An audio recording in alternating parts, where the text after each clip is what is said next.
আমার নাম মোহাম্মদ নুরুল আমিন, গ্রাম রায়ের বাকাই, পোস্ট বাপকি বাজার, থানা মেলান্দহ, জেলা জামালপুর। আমি এসিআই ছক্কা ধান লাগাইছি। এই ধানের গাছের অবস্থা খুবই সুন্দর দেখছি আমি। রোগবালাইয়ের সংখ্যা খুবই কম।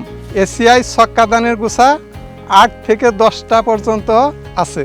এটা দেখতে খুবই সুন্দর।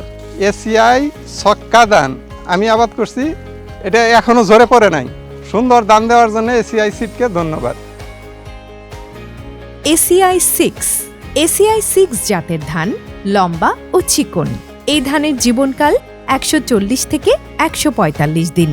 এসিআই 6 ব্লাস্ট রোগ সহনশীল জাত এবং শতাংশ প্রতি ফলন 1 মণের বেশি। এই ধানের ভাত ঝরঝরে ও খেতে সুস্বাদু।